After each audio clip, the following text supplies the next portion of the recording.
It's Saturday, April 14th, and about 6 p.m. here in the East Coast. And I see people are joining us. Thank you all very much for joining us. We have a lot to talk about today, again, and I'm going to get into it very quickly here. Let people join. And uh, thank you for those in the super chat. I appreciate it. I'll try to acknowledge as we go along those who are making contributions. Um, First topic I want to talk about today is the President Trump's decision to launch an airstrike on Syria. Now, I know this has been controversial for many people, and many people out there are saying, "Oh no, we've got John Bolton in the White House, and President Trump has gone neocon, and he's now bombing and starting wars in Syria." I want to assure everybody that, from my analysis of what Donald Trump is doing, this is not a new war on Syria. What he is doing is he's doing a very, very limited and calculated strike with cruise missiles and two B-1 bombers, which appear to have dropped 19 bombs in total. And I want to explain that in a minute, how we know that, because it's from QAnon. Now, and thank everybody for joining here. I'm getting it from around the world, including Japan today. This is going to be quite good, and we're looking forward to the to getting everything going here. Camera focus is a little bit off here. We'll just have to bear with that and adjust for it as we go along. It appears to be reasonably okay. It is 6:10 here on April 14th on Saturday. Okay, now as we're going, the strike. Look, Donald Trump basically has been opposed to chemical warfare. It's always freaked him out. I think it's always been an issue. The 1917 World War I, when American troops were gassed in World War I, that's been a particular nightmare for Donald Trump. And the idea of using chemical weapons is something that Donald Trump, I think, is always found to be particularly difficult. In the super chat, Greg Harris, thank you. Lynn Brown, thank you. I'm going to try to acknowledge people as we go along. Now, the idea that we have an attack that could have been a false flag in Syria, first of all, let me make it clear that in Syria there are no good actors. QAnon made this clear when he exposed that in 2013 you had Barack Obama and Hillary Clinton together with John McCain trying to convince Congress that there were moderate rebels in Syria that we should arm and support. Now, this was a ridiculous argument, and in fact it didn't pass Congress. But Hillary Clinton, anyway, illegally started shipping weapons from Libya onto Turkey, which ultimately ended in terms of the arms ending up in Syria. I'm just making comment on people here from all over. We're getting people from Michigan, Washington State, all over the United States. We're getting people internationally. I see Japan. Paul D, thank you very much on the super chat. Contributions are just tremendous, and I will acknowledge them, and I do appreciate them greatly. Thank you very much. I'm going to try to I don't need to let me just turn this phone off here so we quit getting the constant interruptions here from this. Hold on a second. There we go. We shouldn't hear as much pinging in the background. California joining us. Oklahoma joining us. Austin, Texas. Portsmouth, UK. Sweden, North Carolina. We're getting people from all over the world again, and thank you all very much. We're up to already 1,360 people joining. Greatly appreciate this. We're going to have a good discussion today. I'm beginning to get into the discussion of Donald Trump's decision to bomb Syria. And the first one I want to make is that there's no good actors in Syria. So there are no moderate rebels. This is a civil war. And what Hillary did in 2013 with John McCain and John Kerry is that they basically funded ISIS. and they supplied ISIS with weapons. ISIS came out of Syria, these rebels that were supposedly the moderate rebels. And by the way, there's not only pictures with John McCain in Syria with all of these so-called moderate rebels, including ones that formed Al-Qaeda, Baghdadi, but this Soccer Mosada is also filmed with Paul Ryan. And that picture surfaced last week after QAnon hinted and led us all into realizing that the creation of ISIS in Syria was a Hillary Clinton creation. I think that's one of the reasons that Paul Ryan decided it might be a good time to resign as head of the Speaker of the House. Jack Frost, thank you very much in the super chat. Thomas Rocco, thank you. So the situation with the decision to bomb Syria was a very limited strike, and it was to send a message really to Putin. This is Donald Trump saying, as I've said often, it's let's put on the gloves, let's go in the back alley and duke it out. Putin's got to realize that Donald Trump is not going to take any guff, and the U.S. intelligence had very clearly identified that Syria had chemical weapons plants and chemical weapons storage plants. Now, the decision to do bombing was precision. It was to hit these chemical plants. Now, people say, well, it's a false flag. We were drawn into a false flag, and many people have argued this, and concerned that it was going to lead to World War III. My take on it is somewhat different. My take is that, yes, when this chemical attack occurred, there were bad actors who tried to make it look like a false flag. There's no doubt about it. And in Syria, there were plenty of them to stage and to position. 2013, I even exposed that it was the moderate rebels who launched a sarin attack. And they're capable of false flags. But at the same time, if Assad's got chemical weapons plants and chemical weapons storage facilities, then bombing those sends the kind of message that Donald Trump wants to send, which is, we're not going to put up with chemical weapons. And to Putin, if you want to deal with this issue, you want to fight with us, come on the back alley, we'll duke it out. Donald Trump also sent an armada over toward the Middle East. Now, what this does, even domestically, is it makes very clear that Donald Trump is not in Putin's back pocket. So this whole narrative that Donald Trump is in collusion with Putin suddenly falls apart. How can Donald Trump be sending missiles into Syria and being yet the best friend with Putin? It doesn't work. That narrative falls apart. Nancy Mitchell, thank you in the super chat. I very much appreciate it. Chris Ross, thank you. Jack Frost and A.A. Ron, thank you all very much. Very much appreciated. I'll continue to watch this as we go along and acknowledge people in the super chat making donations. The point is, Donald Trump did a limited strike, and he's still going to pull out ground forces. That decision hasn't been reversed. Now, look at what QAnon has said about this.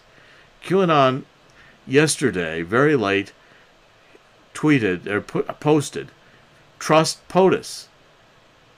And then we went back to, because everybody's saying, oh, now Donald Trump's become a neocon. Donald Trump's going to go into a war. Donald Trump has forgotten his pledge to stay out of Syria or pull out of Syria. No, he didn't forget any of those things. QAnon says Sparrow Red, which again was, he's used this before for missile attacks. Missiles only. That's the next thing QAnon says, which means no ground forces. That's not in the plan. And Iran good. Intel good.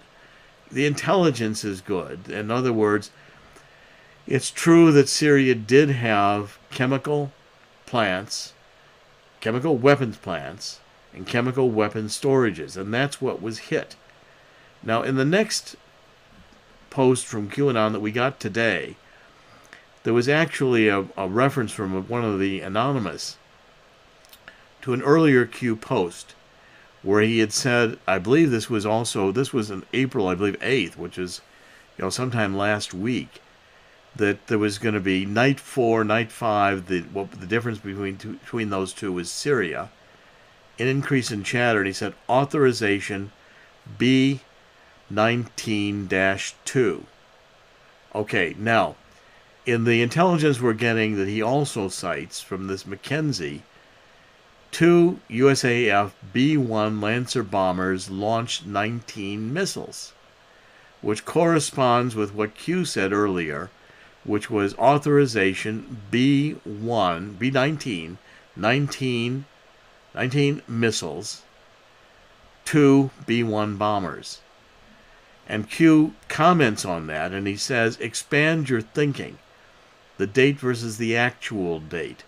In other words, Q had known a week ago that 2 B-1 bombers with 19 missiles were in the plan. And Q says Iran next. So the point here is the same as was done with North Korea. North Korea, and I discussed this earlier, and Q has hinted at this. North Korea, Kim Jong-un backed off, not because he had a change of heart, but because, if you recall, the nuclear weapon that detonated in North Korea that was underground and killed some 200 of the nuclear missile workers, that detonation wasn't an accident. That missile was detonated. It was detonated by the United States. And QAnon basically had telegraphed that. What it was Donald Trump sending a message to North Korea, you can build these weapons, but we're going to detonate them. What good's it going to do you to build them? Now that backed Kim Jong-un off. And now similarly, we've got an airstrike against Syria that Putin, I don't believe, is going to retaliate on. Yes, he'll take it to the Security Council. They'll have a meaningless debate. Donald Trump couldn't care less what the Security Council does at this point, because the message is to Iran, and Iran next. Donald Trump isn't going to mess with the kinds of wars that George W. Bush got into, and that was, what we also saw in the Obama administration, these endless wars in the Middle East that only destabilize the Middle East, do more damage than they do good. Donald Trump's got a focus. The focus is, one, North Korea could have nuclear weapons. We don't want North Korea and nuclear weapons. We don't want this going on. We want North Korea to understand there's going to be consequences, namely the weapons will get blown up. And it's the same with Iran. Iran now begins to know there's a new sheriff in town, and this is a message, the bombing of Syria, a message directly to Iran.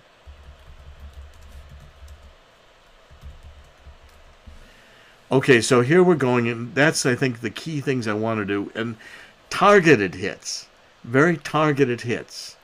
And the intelligence we're getting back, the QAnon is getting back, is that it was successful. April showers. Do you believe in coincidences? QAnon has supported this. He says, trust the plan. And for those of you who are worried out there that we're in fact engaging in another series of wars because Donald Trump launched some missiles at Syria, the message is don't be concerned. Light Switch, thank you very much. Lynn Mayer, thank you. Linda S., all of you. Nancy Mitchell, thank you. Nancy Mitchell says love and prayers. These are very important. Not only the donations, but the messages. Thank you very much. And people are here from around the world. The whole April showers message is that these April showers are designed to be attacks on the deep state. They're attacks on the enemies we have overseas, North Korea and Iran. Donald Trump has not lost his focus. John Bolton in the White House is not there as a neocon. John Bolton is probably one of the top. I've talked to John Bolton about Iran since 2005 when I wrote Atomic Iran. He's one of the best experts, most knowledgeable in the country about Iran. And if you want to know what Bolton's real mission was, Bolton replaced McMaster's. Who would you rather have? McMaster's, who was a Obama holdover, who insisted that with radical Islam you could not say radical Islamic terrorism, would not even let those words be spoken. Well, when Bolton came and he fired McMaster's and he fired McMaster's whole staff, cleaned them out of the White House. I think that's a positive move. Right there, John Bolton's already doing something I think is very important. As we go forward with John Bolton, something else that happened last week that it was very important is this. We had a new entry into the Department of Justice. At Donald Trump's insistence, Ezra Cohen Watnick, who's military intelligence from General Flynn's own group, formerly at the NSA until he was drubbed out by the hard left that wanted to get rid of Flynn, is inserted by Donald Trump, at Donald Trump's insistence, into the Department of Justice. It's military intelligence, Ezra Cohen Watnick, overseeing now the entire counterintelligence division of the Department of Justice, and there in order to keep an eye on Rod Rosenstein and to report that Rod Rosenstein's not turning over millions of documents to the House Intelligence Committee, writing the kind of report that's going to be necessary to get rid of Rod Rosenstein, moving Ezra Cohen Watnick into the Department of Justice is just as good as moving QAnon himself into the Department of Justice. QAnon is military intelligence. This is a very important move, and it's occurring after you have John Bolton joining the White House. That's, I think, another John Bolton move.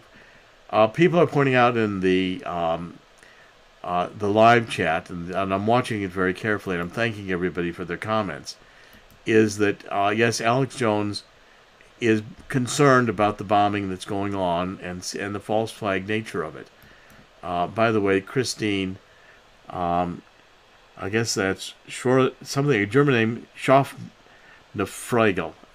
My German's not that great, I apologize. Christine says, trust the plan, people, stay united. Trust my decode. Thank you very much, Christine, thank you. Look, Alex Jones is... I'm deeply appreciative to be on Alex Jones' staff. I consider Alex to be the most disruptive media to the mainstream media that is in existence. And that's, I think, Alex is great. Most of us wouldn't be into this alternative media if Alex Jones hadn't led the way. Now, I don't give Alex advice. Alex is on his own. And Alex doesn't tell me, basically. We respect each other tremendously. And I respect Alex's views.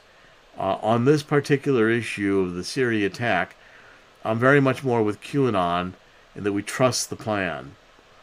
Semoff, thank you very much. This is, I think, key. What we have to realize is that when QAnon is basically saying that this attack on Syria is part of the plan, we acknowledge that Alex is continuing to red pill millions of people. And I'll support Alex and be happy that when Alex and I disagree, because Alex, may be right. And I want that view out there. And I always respect what Alex has to say. I'm also telling you what my interpretation and decode is. And my decode is that Donald Trump just sent a message to Putin, he just sent a message to Iran, and he just sent a message to Mueller. Message to Mueller is, go ahead and prove Russian collusion after this bombing of Syria. Second bombing, by the way, that President Trump has done. Now, I want to expand a little bit on getting this intel source, Ezra Cohen Watnick, into the Department of Justice. Because I think what we're seeing right now this weekend is the beginning of the Donald Trump counterattack. Remember, I've described Donald Trump as dealing with a chess game. Julian Assange used the chess game that I think is most illustrative. That chess game has three parts to it. Number one, opening. In the opening, black tries attack, which is kind of a very unusual, creative attack, and it fails. Mueller is out of water. He's out of gas. He's done. Mueller has not proved Russian collusion. In fact, if all Mueller can do is indict 13 wacky Russians who would not be extradited to face trial, Mueller has nothing. The Department of Justice says those Russians did not impact the election, and they also say, by the way, that Donald Trump did not collude. Jennifer Small, thank you very much. But the beginning of the counterattack that Donald Trump is launching is the mid-game of the chess game. They go into attack and are ready to strongly get themselves into the field. This counterattack is going to be successful.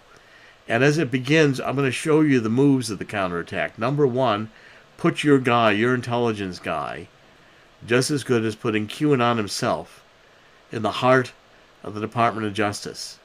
Now, the second part of Donald Trump launching this weekend, this past week, which I think is one of the most brilliant weeks in Donald Trump's entire presidency, was to get the Inspect AI book. Going to draw all the media attention. You know, the media will fall all over Comey. They won't ever have me on for killing the deep state. I'm not going to get. I mean, I'm still fighting the New York Times to get on the bestseller list, even though we outsold 2/3 of the books on that list. The mainstream media doesn't want you reading Killing the Deep State, my book. There's too much truth in it. They want you reading Comey's book, so Donald Trump sends out a couple of tweets, and he points out that Comey's lying, self-promoting, and then Friday at about 6 o'clock, we get from the Inspector General, Horowitz, of the Department of Justice, this 50 or so page report on Andrew McCabe, who is the deputy FBI director under Comey. And what Horowitz says is that McCabe lied under oath, including multiple times, including to the Inspector General. That's a crime. And leaked criminally a crime in the furtherance of a plan to keep Donald Trump from being president or to impeach Donald Trump, because the electronic surveillance was ongoing, even through the transition, even through the first 6 months of Donald Trump's presidency. And by undermining McCabe, by saying McCabe needs to face a criminal investigation, what Horowitz did is two things. One, Horowitz pointed out in this report that McCabe didn't like Comey. And McCabe was lying in part because he wanted his narrative of why Comey didn't recommend prosecution of Hillary Clinton to be the one that was the one that got into the press. And Comey has a different narrative, so they're both lying. By releasing that report, McCabe undermined Comey. And you've got these two deep state operatives pointing fingers at each other, calling each other liars.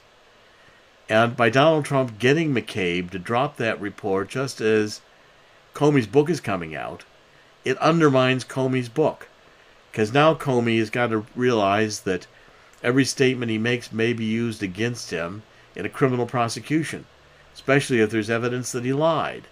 So what we see, and Jennifer Small pointed this out, thank you, McCabe has dirt on Comey and also on Mueller.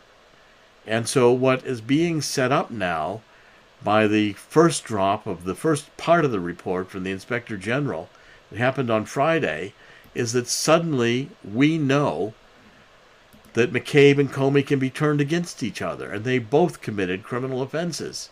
This is startling. And this is going to lead to increased pressure to have a new special counselor appointed, one that can do the investigations that need to be done, because the Department of Justice can't investigate itself. And Jeff Sessions is going to be given a choice, because the Special counselor law says, the special prosecutor law, that a special prosecutor is needed precisely in those instances where there's conflict and the Department of Justice can't investigate itself. Now, that was a brilliant move on Donald Trump's to get that report dropped on Friday. He's undermined Comey's book. He's telegraphed that there's criminal offenses coming down against the deep state operatives within the FBI, which is where I say, in my book, Killing the Deep State, that's where the coup d'etat started. It started in the FBI. Now, from there, what we've got is a situation where the tables are going to be turned. Because the guy who can recommend that there be a special prosecutor is Rod Rosenstein. But now you've got Ezra Cohen Watnick on the scene to report every move that Rosenstein makes, including his refusal to release all these documents, the million documents, to Nunes, Congressman Nunes, heading the House Intelligence Committee. And when the American public realizes that Rod Rosenstein, who's a long-term buddy and the protector of Mueller, is obstructing Congress, Donald Trump will have the authority next week to fire Rosenstein.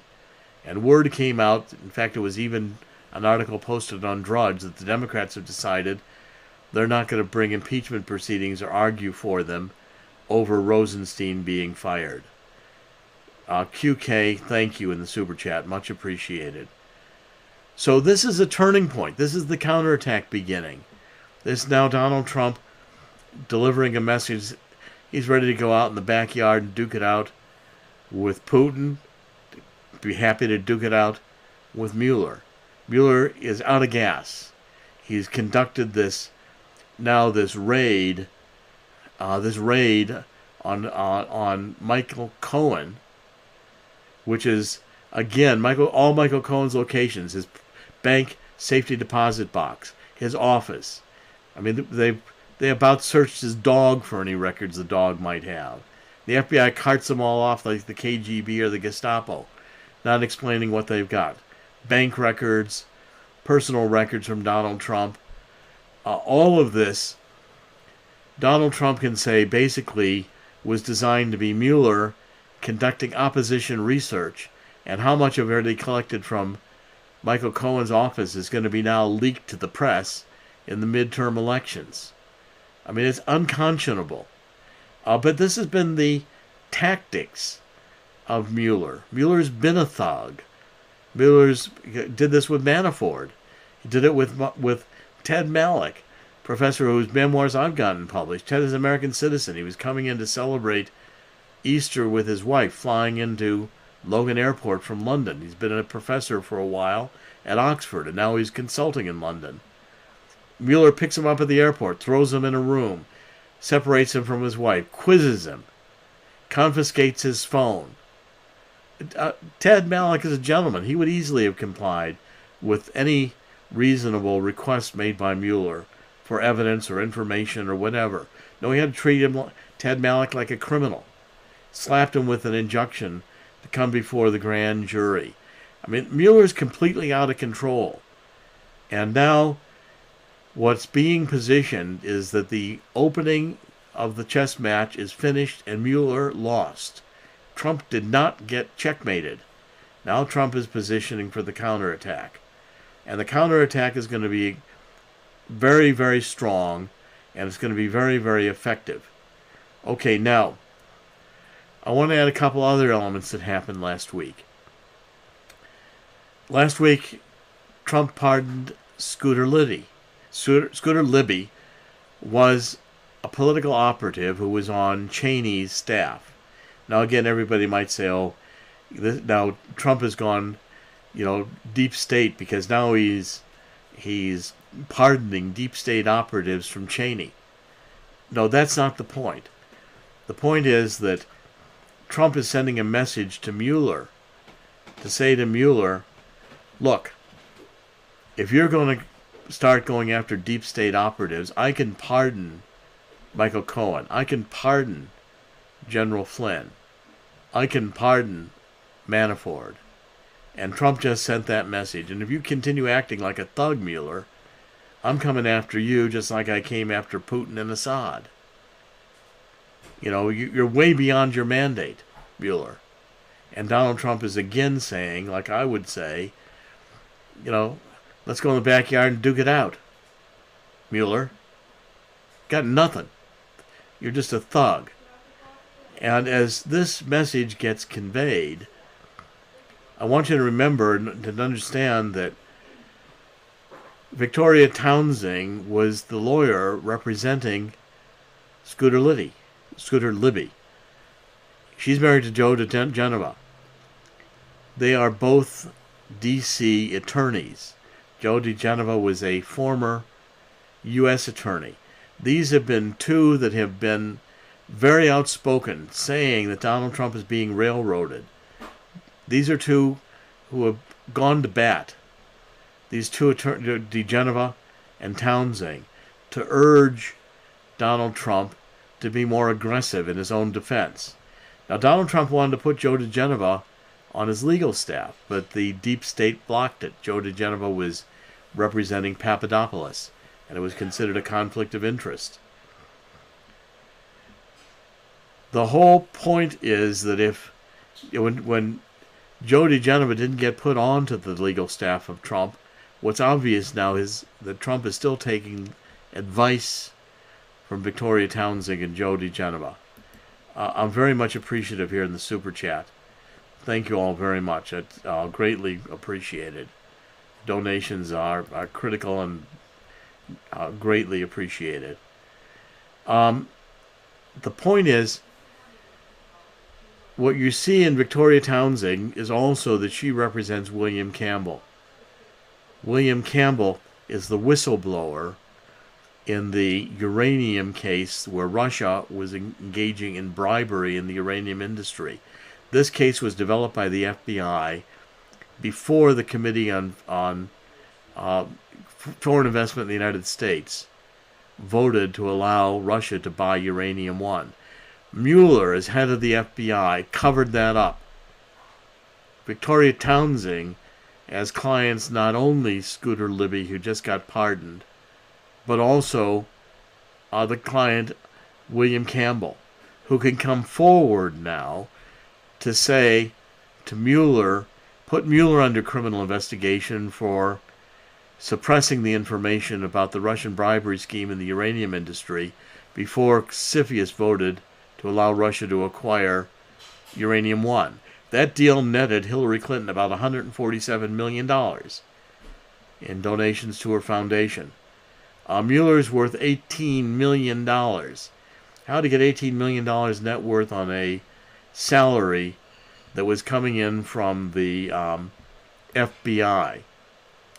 How many board positions and other things like Comey got on the board of HSBC, on the board of Lockheed Martin, rotated corporate positions by the deep state to line their pockets? How much of Mueller's $18 million came from Hillary's 147 slush fund through corporate goodies? These are the questions I want to know, and I suspect Victoria Townsend is asking them of Donald Trump. Now, Donald Trump, I think, is getting rid of the legal advice. He's already fired some off of his legal staff or this Washington staff, including the guy who sounds like a baseball player, Ty Cobb with the big mustache. The Washington, D.C. lawyers just tell Trump to go along with Mueller. Oh, Mueller's on your side. Don't worry. He'll exonerate you, Donald Trump. You've got to go talk to him. After the raid on Michael Cohen, Donald Trump, I think it was ended that he's going to speak with Mueller. Now, Donald Trump's on the path of finding a way to get Mueller under criminal investigation, to get Mueller, the opening of the chess match is finished. Mueller needs now to be put out of his misery and to be stopped going into these investigations where he doesn't have authorization. One last point I want to make on that involves Flynn himself. Because if you'll recall, the Strozik and Page, the two lovers, were saying, oh, they knew this Judge Contreras, who was the judge at first in the Flynn trial. Well, Contreras Strozik said, I know, we'll get him at a cocktail party. Told that to Page, Strozik did. Well, that's a crime. When that came out, Contreras had to recuse himself. And the judge that came in was Judge Emmett Sullivan. If you read Sidney Powell's book, License to Lie, Emmett Sullivan was the judge in the case, the Enron case, and the case involving Ted Stevens in Alaska, who were the two cases that Sidney Powell proved had misconduct by Weissman, who's just the dirtiest prosecutor I can think of. Bend every rule he can bend in order to get a prosecution, including leaking to the press, and Mueller and all the other Department of Justice prosecutors that are now involved in going after Donald Trump. And the judge in the Enron case, who basically tore Weissman, Mueller, and the others a new sphincter, was Emmett Sullivan. Now, Emmett Sullivan came into the Flynn case, and the very first thing he did was from the bench he ordered Mueller and the Special Prosecutor's Office to turn over all the Brady evidence. The Brady evidence is the exculpatory evidence that the prosecutor develops in the course of the investigation. Mueller was withholding that from Flynn. The Brady evidence that was withheld was the fact that Strozik and Page, and together with Strozik was the one who interviewed Flynn, and he and McCabe altered the 302, which is the FBI investigative report, to make it look like Flynn lied, when in fact what had happened was that even Comey came out of Flynn's interview and said he didn't lie. Now, Emmett Sullivan's on to that, and I think QAnon has said within the next 30 days Flynn walks. Because if Emmett Sullivan rules, the case against Flynn has to be thrown out because of violation of the Brady rules. This is going to show that Mueller was a dirty prosecutor. And Mueller, as a dirty prosecutor, is going to be embarrassed to the point of being demanded to be shut up shop. Now, essentially, if you're putting together what I'm saying in this Trump counterattack, which according to what I've written in Killing the Deep State, and is I show you step by step how this is going to unfold, that Trump has now delivered a message not only to North Korea but to Iran. He did it with the strike on Syria. He's not going to go into a land war. That Trump has positioned military intelligence within the heart of the Department of Justice. That Trump has now gotten the Inspector General to start dropping reports on a timely basis. Paul D., thank you very much. To step on Comey's book. And the Inspector General is working with this new inside prosecutor appointed by Sessions. This is John Huber in Utah. They got 470 agents investigating, and McCabe has already raised money in a GoFundIt effort for a criminal prosecutor. I think there's 30 or 40 more in the Department of Justice and the FBI where this criminal conspiracy started that better also go get themselves criminal attorneys, because pretty soon they're going to be under indictment. And with QAnon's guy, now with Ezra Cohen-Watnick at the heart of the Department of Justice, Rod Rosenstein's time is limited. Mueller's protector is Rod Rosenstein. When he goes, Sessions is going to be given some choices by the new person appointed to replace Rod Rosenstein to either appoint a new special prosecutor or to find some other job to do for Jeff Sessions and to start turning over the pages to Congress that Congress wants. Now, this is how basically you've got to look at the past week. The past week is the beginning of the Trump counterattack. Scooter Liddy, all these pieces fit together. Scooter Liddy pardon. The dropping of the McCabe report, or the the Inspector General's report, Horowitz's report on McCabe, the disgracing of Comey in the beginning of his book tour, the aggressive action taken to show Syria and Putin that Trump isn't going to take and tolerate chemical attacks and chemical weapons being warehoused, whether this was a false flag or not. In the counterattack, I'm suggesting the tables are going to be turned, and that Donald Trump is going to proceed even to the point where if he has to appoint a military tribunal, Donald Trump is going to go after Hillary Clinton and Barack Obama for treason. And that's going to be the end game. That's going to, all of that, what we're seeing, all of these, what we're seeing is the unfolding of this Trump counterattack. People are saying, we've got a number of people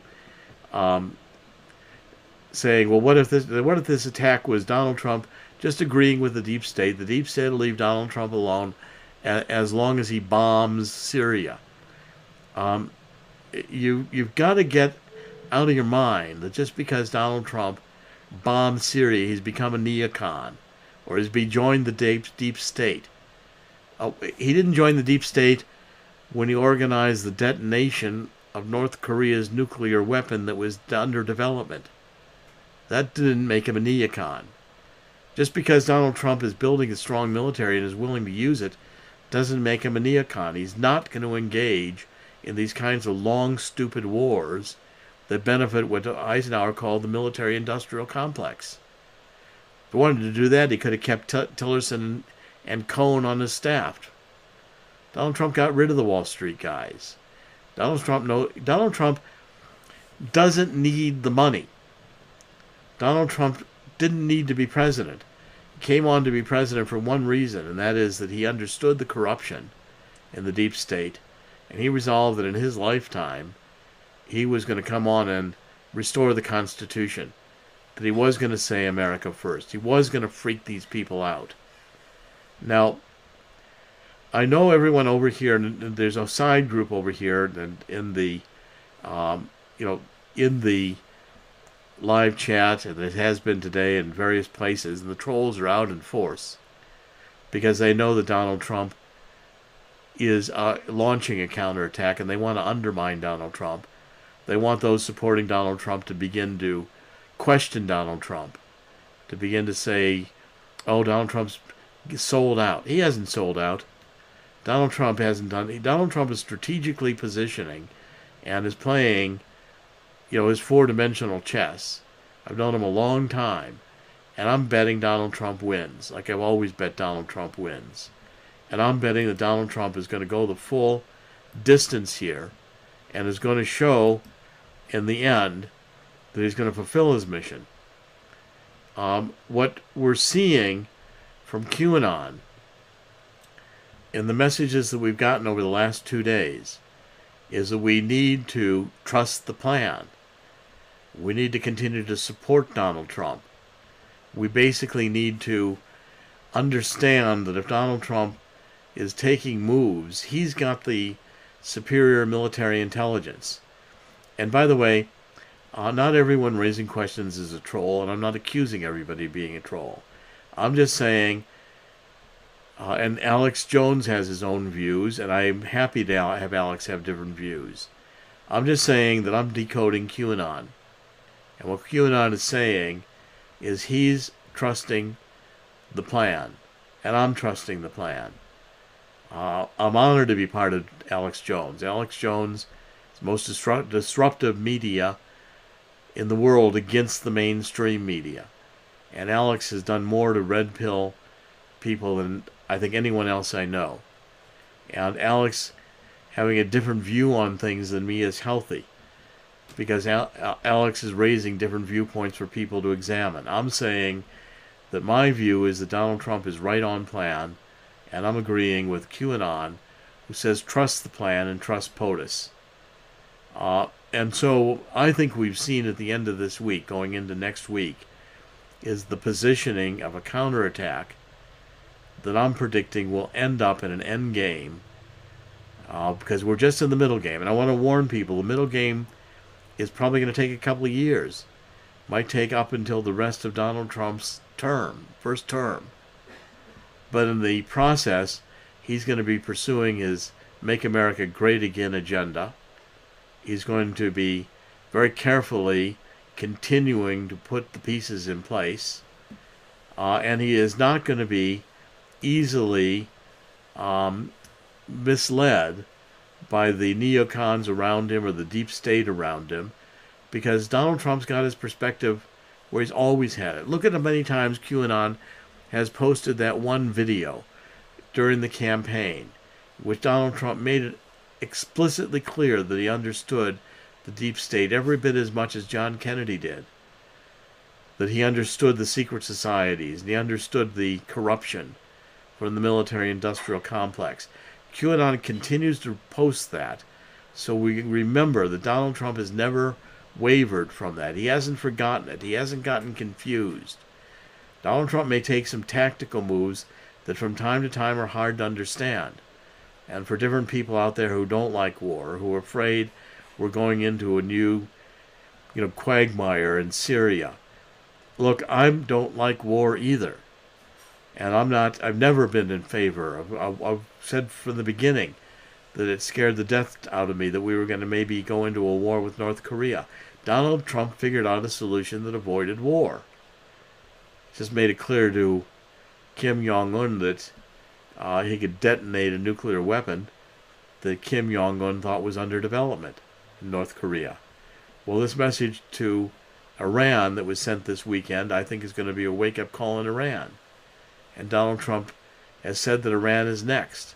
QAnon today said Iran is next. So as we look to the next week, I think we're going to see the tables beginning to be turned, because this raid on Michael Cohen was another fatal mistake of Mueller, invading the lawyer-client privilege, a dragnet, pulling in everything he could find, including business deals of Donald Trump. This is not the kind of a thing that you expect, except out of the KGB and the Gestapo. If Mueller's down to the acting like a thug because he has nowhere else to go, if he wants to prosecute Michael Cohen over a business deal that Michael Cohen did, I mean, give me a break. That wasn't his mission. It looks like Mueller's now mission is do anything he can, keep investigating until he finds or creates a crime. And I think Mueller's in for some big setbacks.